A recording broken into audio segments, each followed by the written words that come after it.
all the possibility we have to engage with the government in Myanmar to promote human rights and democratic development.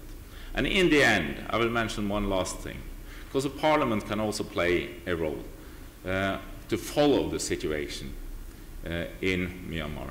We used to have in the Norwegian Parliament a Burma group. Kjell Magne Bondevik was a leader of the Burma group, I believe, in the 90s.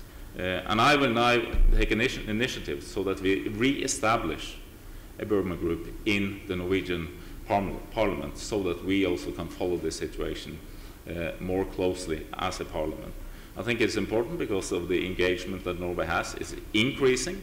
I think also that the dilemmas that Norway will get into in relation to Myanmar will increase, and so it's important also that the Norwegian Parliament will be engaged in that process and follow it, so that what was mentioned in the earlier by Morten Høglund, as I agree on every part, but all together can work in the end that we all want, that we have a democratic development, and that we have a democratic development also includes human rights for all Rohingya, that all 800,000 get their citizenship, that the 140,000 gets out of the camps that are in today, and that the thousands of refugees on boats do not have to leave on their boats in the future. Thank you.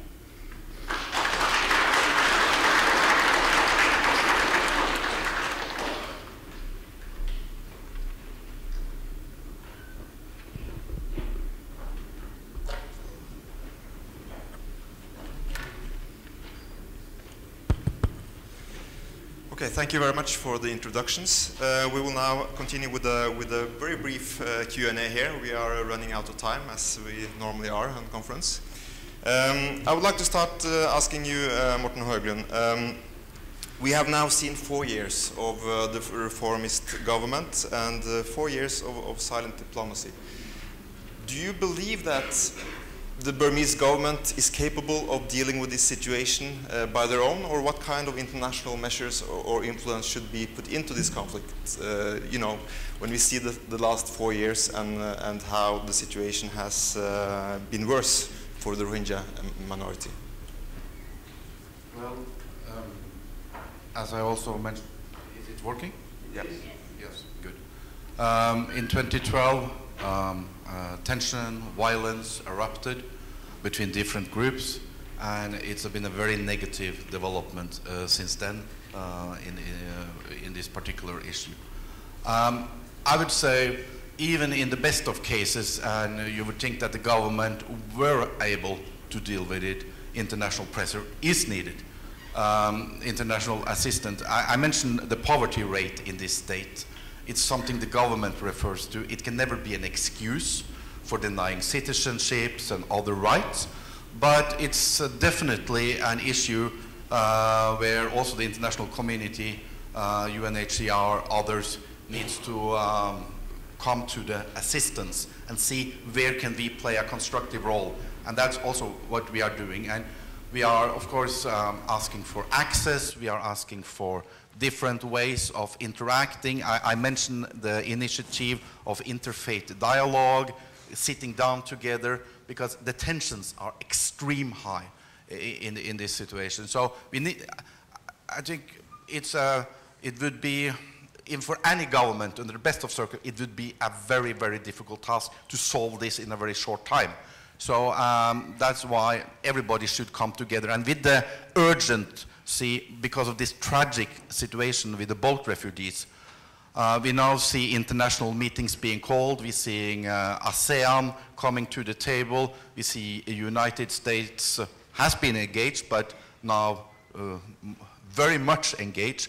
UN, again, revisiting, so on. So a lot of things, this conference, a lot of things is happening now simultaneously, and we have to use that momentum, and we will also follow up that from the Norwegian side to make sure that this is not, you know, in the couple of months where this, hopefully this tragedy is somehow over its critical phase, that it's not forgotten, that we have the momentum to keep up some good work.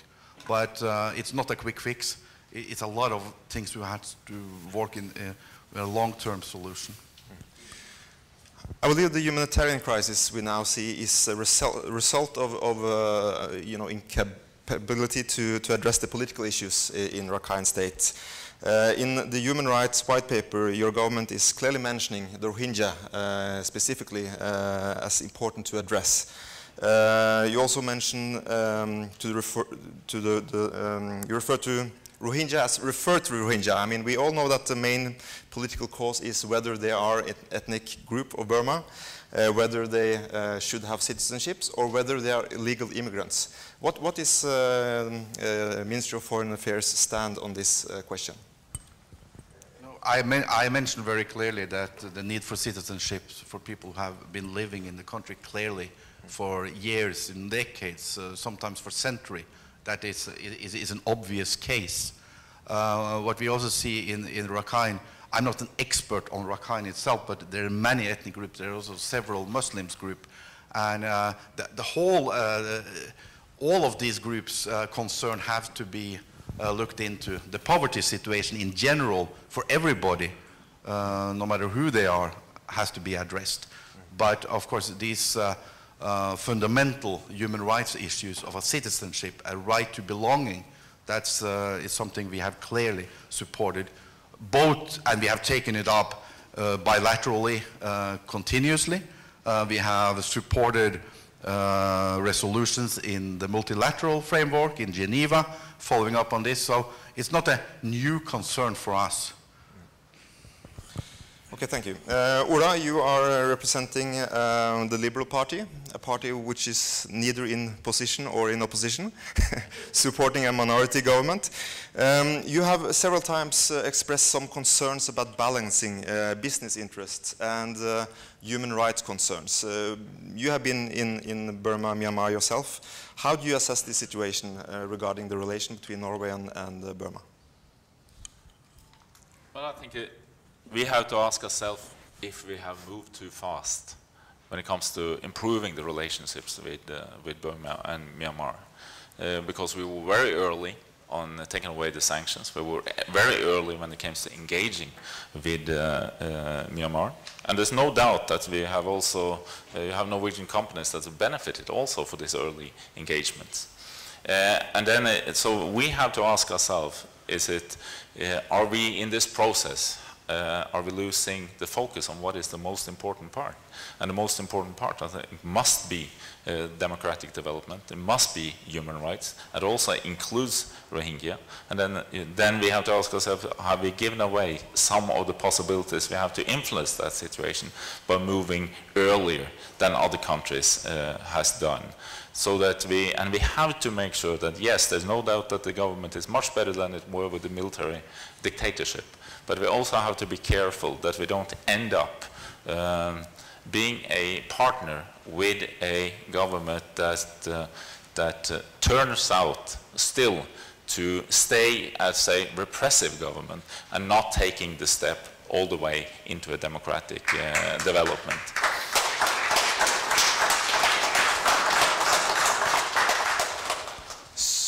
Yeah, you would like to comment? No, yeah. We did it very early. The previous government did it, and I was at that time in opposition, and I asked the government if that was the correct choice. And that could be debated, but now almost everybody has done it. And I don't see a way back to introducing, and I'm not saying that anybody's asking for it either. And when you have lifted the sanction and you need to create development, you need to create jobs, investment, I believe that Norwegian companies can play a crucial role, and that we put a lot of emphasis on business and human rights and CSR and transparency, and we talk to our business community very much about this when they go into different countries and in difficult circumstances. And this kind of openness, which was lagging in Myanmar, Burma for so many years, that can be create a long-term benefits for the population and as well as for the democratic climate of the country. So we do see positive effects also coming out of this kind of business engagement. Thank you. I would like to take this with you because we know that the business are concerned about corporate social responsibilities, taking care of their own ethics.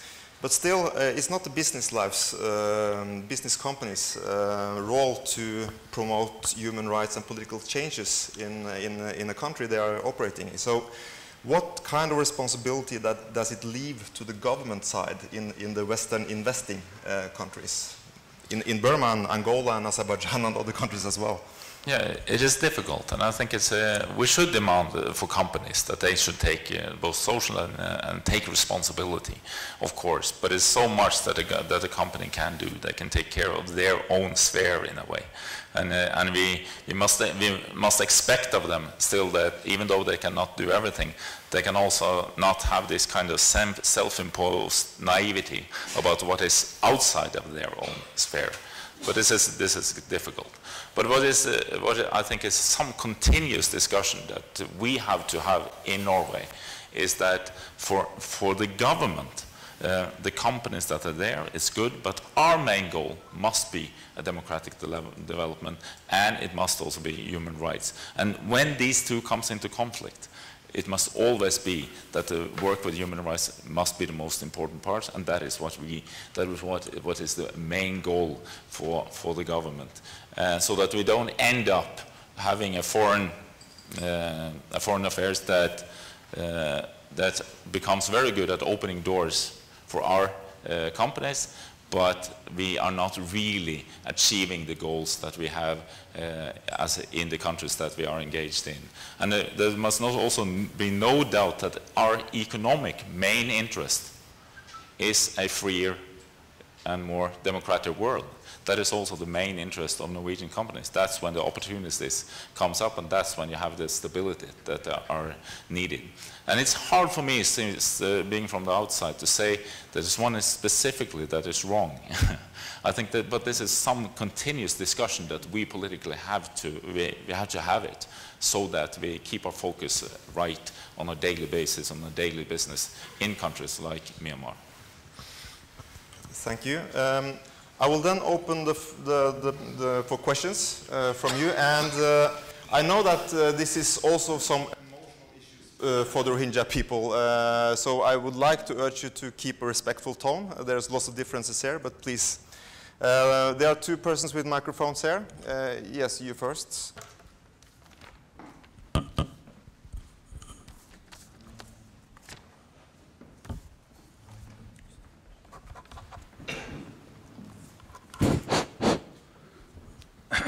Thank you very much for taking up the question. I'm Dr. Audun.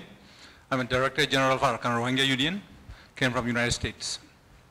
My question is, we have seen all along that Myanmar government of Myanmar actually like to engage all along just to have a conversation. It continues to drag, continue to have conversation. If this time they have conversation, and that goes away, and wait until next time, and wait until next time, by times. While 140,000 peoples are fading away, they're dying out, the dire situation in the IDP camps, and thousands of people are leaving by boat, by any other means. Rohingya villages that we often do not pay attention to outside IDP camps have dire conditions.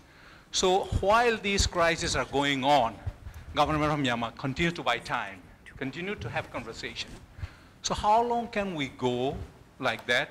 And what do you think was the next? Are they going to have another conversation? Are they going to have another conversation? So where are we going to stop? Do you have any thought on what is next? Thank you very much. Thank you. I suppose this is for affairs. I think you raised a very critical question, because what I said, the situation escalated in 2012, and we have not seen our government stepping up and taking the real responsibility for making the situation any better. So, of course, the patience is very thin, is running out. We are keeping a dialogue with the government representatives, as well as with opposition politicians, as well as with students, politicians, civil society, engaging everybody we think can play a role. I mentioned the engagement now of also the neighboring countries in this. We have maybe not to the same extent seen that before. I understand that from the reports I see that countries like Malaysia and Indonesia, they don't want to see that this kind of critical situation happen again. So they're now addressing the problems inside Myanmar, yes, I can only relate to that. I don't have, if I had the answer to this, I would be probably a very rich man or a very wise man. But what I'm saying is that we will continue to engage on this, but we have to draw on others to make some change. A very brief comment from you. Yeah. A dialogue has to be more than a conversation. And that is the whole thing. And even though if a dialogue is used as stalling the process, I mean, that also has to be addressed properly. And I think the Burmese government, they have to be held accountable for the situation of the Rohingya. They also have to make accountable for not confronting extremists as they should. And you also have to, and also for playing the ethnic card, not only when it comes to Rohingya, but also else within Burma. And this has to be a dialogue has to have a tension and a goal in it, unless it ends up becoming just a conversation and being counterproductive. And I mean, this is the essence of diplomacy, to understand when something that is productive ends up the opposite. Thank you. We only have room for 2 more questions, and the list is already full. Sorry. So this gentleman over there. Okay. Thank you very much for this nice arrangement. It's really give opportunity and a gene pool where many heads have to talk together. My name is Dr. Abdul Amin. I work as a researcher here in Norway. At the same time, I used to help in humanitarian organization called Rahma. I think that it is I have many things to say, but I would not like to say everything. We have to learn from the past. The apartheid government in South Africa, the only thing that make them pay down and they came to discussion and they give right to the South African people is the boycott. And the boycott is a very good result. We have to learn from the past. Unfortunately, when I see the government, this man, he's telling Telenor and Statoil are there, I think on the other hand, I was waiting. Those apartheid government, those bloody government should be taken to court in Hague, not to support them. I will ask them very politely not to support this kind of government. But unfortunately, I am the member of the Labour Party, and I see the member of the Labour Party supporting this kind of business. This is monkey business. We should continue the boycott of this government. We should not get any economic interest. This is a bloody money which should come to the Norwegian society, and I think the ethic and the moral of the Norwegian people, they will never accept that kind of money. Thank you very much. Thank you.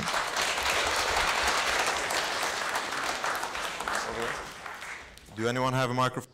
This gentleman.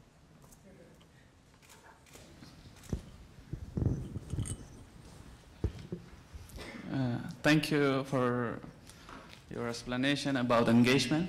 My question is to State Secretary, Foreign Minister of Foreign Affairs. I highly appreciate the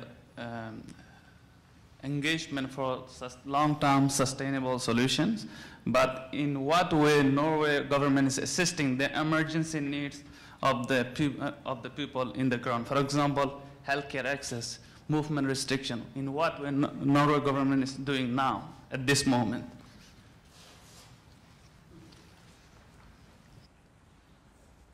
Were you now referring to the Rakhine state in particular? Well, as I mentioned, we now, today I announced 10 million fresh kroner to put in the table on health and education issue in Rakhine. We work through civil society organizations, be it Norwegian or international or the UN system. Those who are effective on, and I just also want to mention that with we have 242 million Norwegian kroner for last year for Myanmar in total, most of it on humanitarian assistance. We don't give any money to the Myanmar government. I just want to make that clear. Nobody has suggested it, but it could maybe, somebody could think that we were doing it. We are not. We are working through other agents of which we believe can be efficient. So we are reinforcing the situation, but we have been engaged. I will be happy to give you the more details of who we are working with, what will be, but this new money, they have just been introduced, so we have to identify who can deliver the services which are so much needed in this respect. And I also want to mention, because it was other countries was mentioned here, and we have to work with them, and we are also through the UNHCR, IOM, International Organization of Migration, we are working on specific projects, be it, for instance, in Indonesia and other places. So we are trying to also have a regional approach regarding the whole situation. Thank you. Thank you very much. I'm sorry that we have no time for further discussions now. I hope many of you will join to Voksenåsen up on the mountains to continue this discussion. I also would like to say that we have a seminar on Thursday where we're trying to discuss some solution in Rakhine State, and hope you all will be able to come there. And please register at burma.no. You will find the instructions there. Now there will be a very brief break. We put the coffee in the freezer out there in the Norwegian climate. So please help yourself and come back past 11. Okay, thank you.